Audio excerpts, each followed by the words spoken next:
Alrighty, so here we are. We're going to do some more sculpting, right?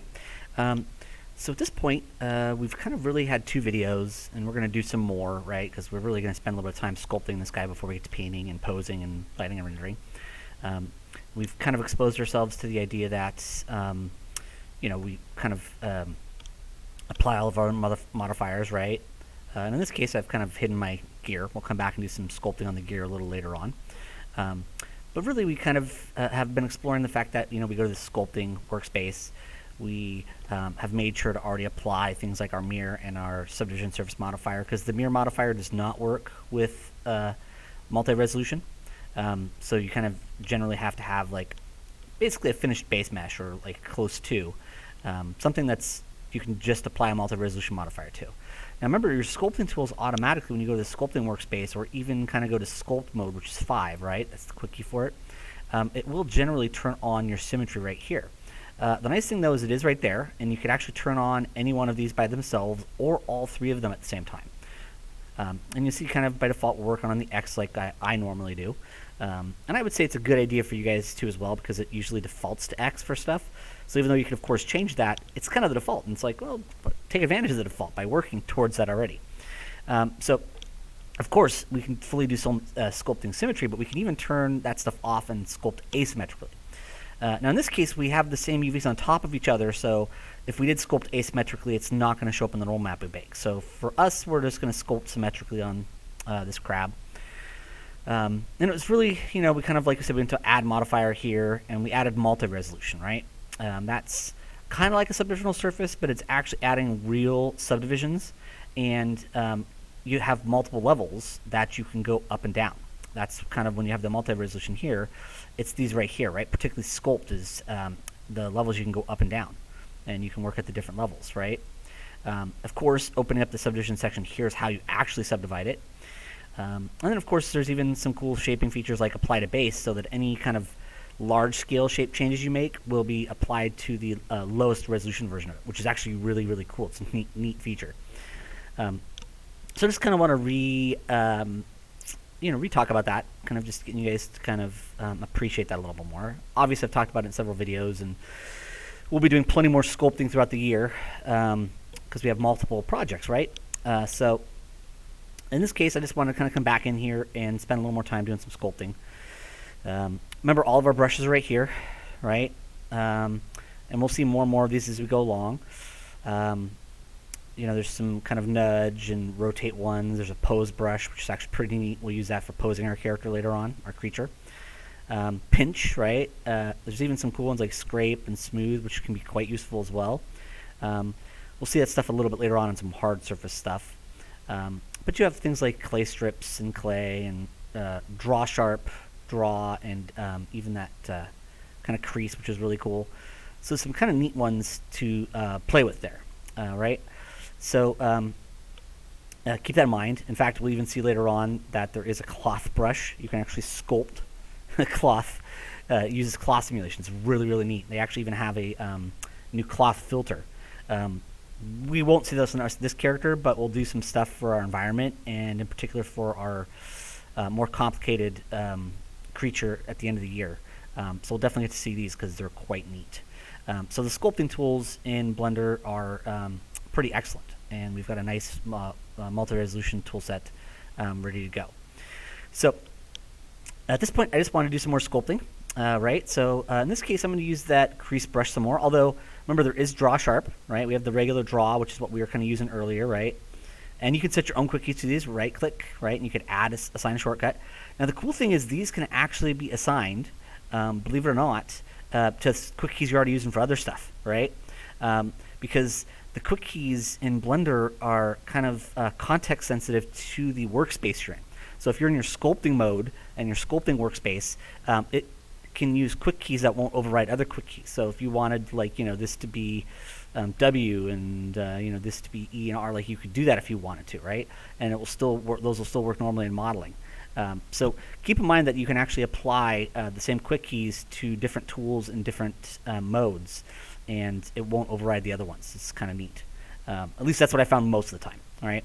So really, really cool. You don't have to come up with a million new different quick keys. If you like some quick keys that you already know and you want to kind of reuse them, that is available. But in this case, our regular draw brush is what we kind of saw the other day, right? We can just kind of come in here and just left-click drag to kind of pull out a bit of a shape, right? So we can kind of do that a little bit. Maybe do a little bit of that here as well. Just kind of, bring it out. But remember, by default, most of your tools, particularly like the draw, is set to positive, right? So it pulls the surface out, right? Of course, if you hold down Shift, it'll smooth, right? You see how it kind of softens that effect. And there's a brush for that. And then, of course, Control inverses. Control will turn on negative so that whatever you're sculpting, it pushes in. Now, keep in mind that really to actually get this to work at all, you really need multiple subdivision levels, right? You notice I'm kind of taking advantage of the new statistics that you can put up here, right? That's kind of, if you go right here, you see you can turn it on, and it shows it right there. And you can see we're actually at 700,000 triangles, right? Blender can definitely go a lot higher than that, particularly if you have a decent computer. You can easily get up to 30, 40 million. Control inverse. Right now we don't need that. We're not doing something super detailed with this character, so we'll probably keep it in the hundreds of thousands, maybe a few million range. So I can control to kind of push in, shift to smooth. So I'm just kind of trying to get you guys used to the basics of that. And those are pretty much universal quick keys. Shift will always take any tool that's here and go to smooth, whereas control will always inverse that. And that's one of those things that some of my students from last year that were here when we were still using Mine Mudbox, remember those exact same quick keys from there. If you ever learn ZBrush, which if you guys continue your education at the collegiate level, you will. It's not exactly cheap, so we went with Autodesk stuff. But you'll even find that Shift is smooth there. And instead of using Control, you use Alt because their navigation doesn't quite work like Maya's. But very, very similar quick keys. In fact, Shift is pretty much universally smooth in every sculpting application I've ever used. And most packages use Control also. Like Modo would use Control, Blender does, Mudbox does, to inverse because they allow you to use Alt for navigation, right? So just keep that in mind. Shift smooths, right? That allows you to soften the mesh where you're working. Control inverses the function. But by default, just left mouse button drag pulls out, right? But the nice thing is you got buttons right up here for it too. So if you just want to not hold down Control and just be pushing in for a while, you can switch those. So the nice thing is you've got some easy access controls here that do some neat stuff. But you also have some cool quick keys that can allow you to do things like that also. So I just kind of want to add a little bit more there. Now we did see that we have some other brushes here, right? We saw the Crease Brush a little bit the other day, and we'll kind of use it here as well again. But you can go to Draw Sharp. And Draw Sharp is a bit different than Crease because it doesn't pinch as much, right? So you can see that's Draw Sharp. And then if I switch to Crease, you'll notice that Crease kind of pinches in more. You see how kind of the center is sharper than this. So there is actually, believe it or not, a distinct difference. Crease is definitely much better at kind of doing a wrinkled form. Draw Sharp is much more like carving something out, whereas this is kind of more like a wrinkled, pinched kind of thing. So Crease is great more for cloth and wrinkles and fatty muscle tissues. Draw Sharp can be cooler for maybe kind of scraping out, chiseling out stuff on like rock face or something like that. But it depends on kind of what you need or what you want. Like you might want this to look sharper because of the claws here. So maybe we'll do some Draw Sharp here just to kind of, get these areas just kind of sharper defined, right? So Draw Sharp does have a distinctly different kind of feel to it, right? Remember, F is kind of your frame selection for sculpting. It doesn't necessarily zoom in super well because it's based on the brush size, but it always sets your camera rotate around it, which is great. And that actually is usually what you need it for. And then, of course, I can go hold down Shift to kind of soften some of these areas out, right? Because generally you want areas to kind of fade, right? You don't want it to be that same even sharpness the whole way through. Most stuff blends or fades into other areas, and that's a big part of why Shift is there. In fact, kind of pushing and pulling, kind of positive and negative, and Shift for smoothing are super useful for pretty much all sculpting. You'll actually always use smooth because you'll sculpt something in and maybe it's a little lumpy, it needs to fade a little bit in areas. So remember, Shift, really important for that smooth functionality. Remember, you can go to the smooth brush itself, and you can turn its own strength up or down. In particular, if we go to the screwdriver and wrench that are white here, you can see the properties for this. And one of the things you can do is you can turn off the use unified strength. This is actually a neat feature. I personally don't use it that much, but it's really neat to have if you want it. What it does is it sets it so that all brushes use the same strength. But in this case, I might want a different strength for smooth, right, than I have for other stuff. So particularly for strength, I usually turn that off. You'll see radius has its own option, but it's kind of one of those neat things that Blender does that you're like, oh, that's cool. I might not need it a lot, but it's neat to have it when you need it. But you might want to turn it off, right? So a really neat thing. But remember, blue wrench is your modifiers. The very top one, the little screwdriver wrench that are white, are actually your properties for whatever tool you're in, right? So particularly for our sculpting brush, you can see kind of all the options here for those brushes and things like that. So kind of neat, right? It's really kind of cool. You can even set radius units to use scene so that it'll be much more consistent at keeping the same brush size no matter how far you're zoomed in. So Blender's sculpting tools are honestly pretty great. As we've seen, a lot of Blender's pretty amazing nowadays. Even areas where maybe it could be a little better, it's still quite good. But I just want to kind of remind you guys that you actually have properties for your brushes as well. And I usually like to turn that one off so that way I can have the strength here be low. So I don't want the smooth to be overpowered.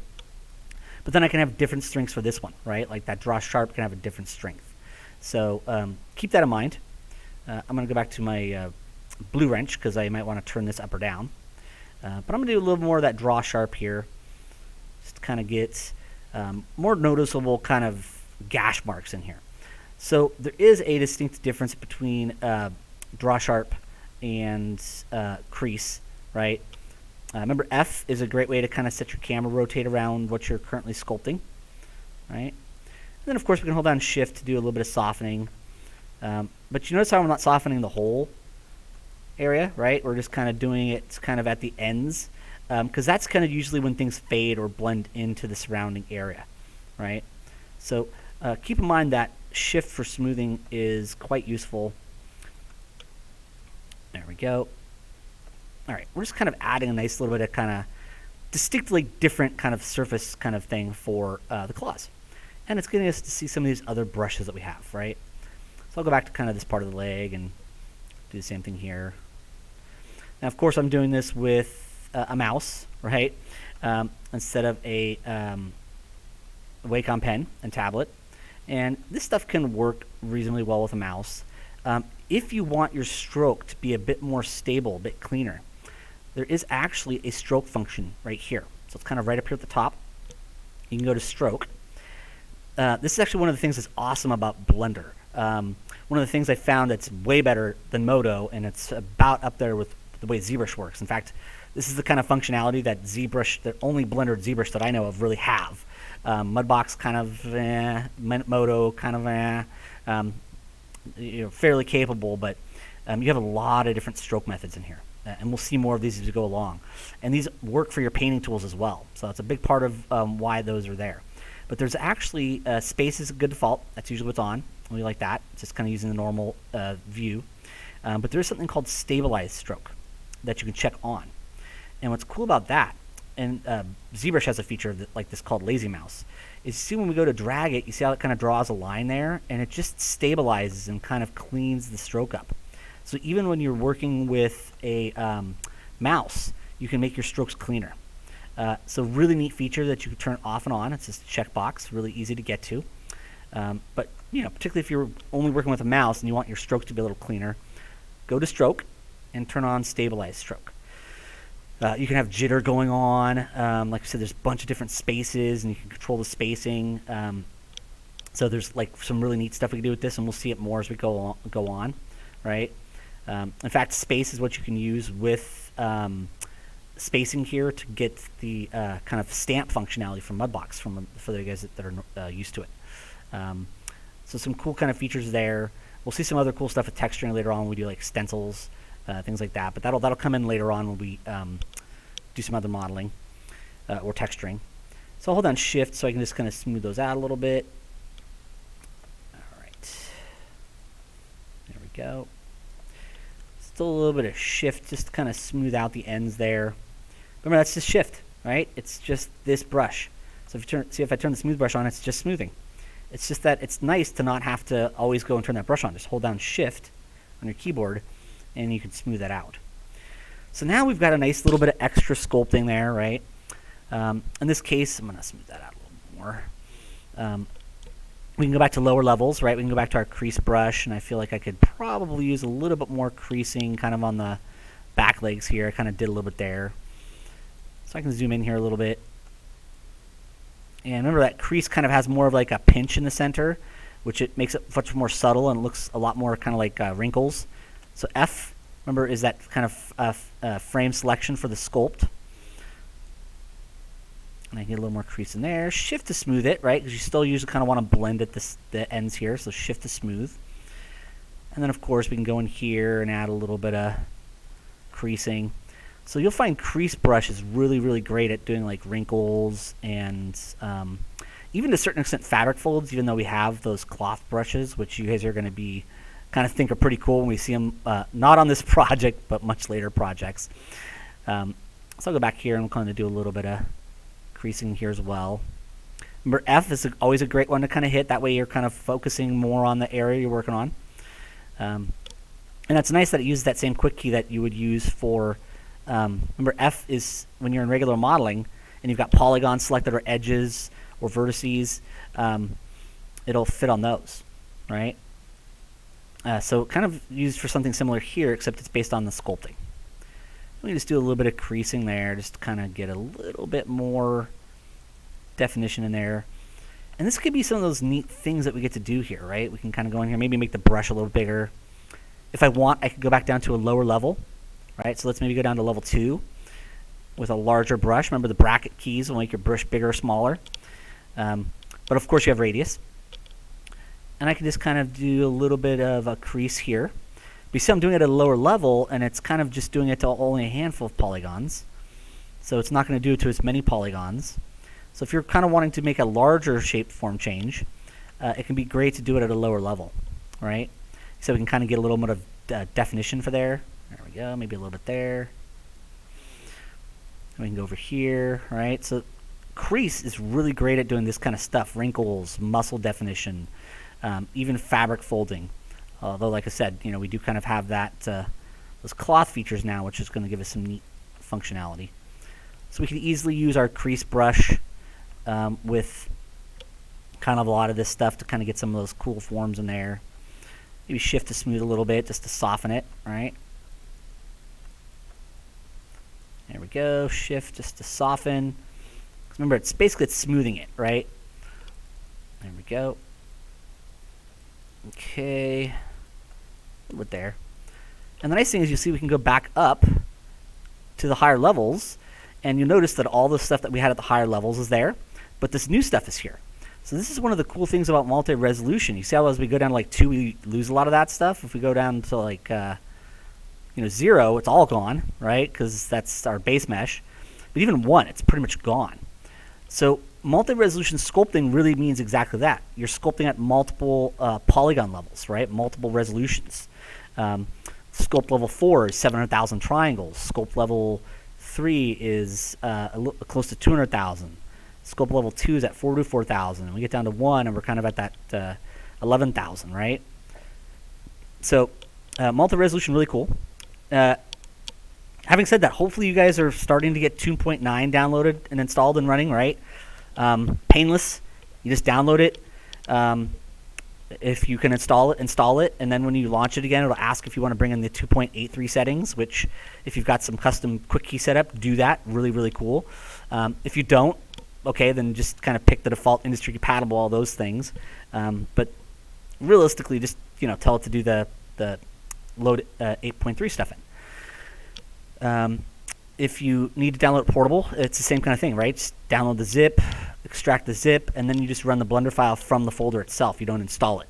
And it'll give you that same prompt when you first start it, like, hey, do you want to turn industry compatible on? Do you want to do those things? But the multi-resolution they kind of fixed. They broke it a little bit in 2.83 because there's like a bug in it or it's affecting performance a certain way. So they had to kind of rework it a little bit. So they deactivated it for like a version or 2. But in 2.9, it's back and working great.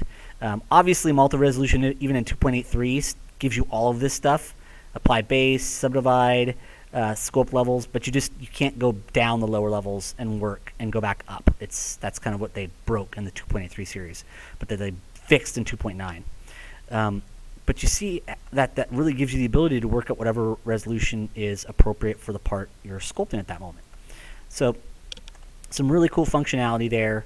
And you can see just this crease alone is going to allow us to do some cool stuff, right? And it's the kind of stuff that we can't really have in the low resolution version of our model, right? But that's going to be great to have in our normal maps later on when we bake them. All right. So I'm just kind of trying to get some sculpt detail in here.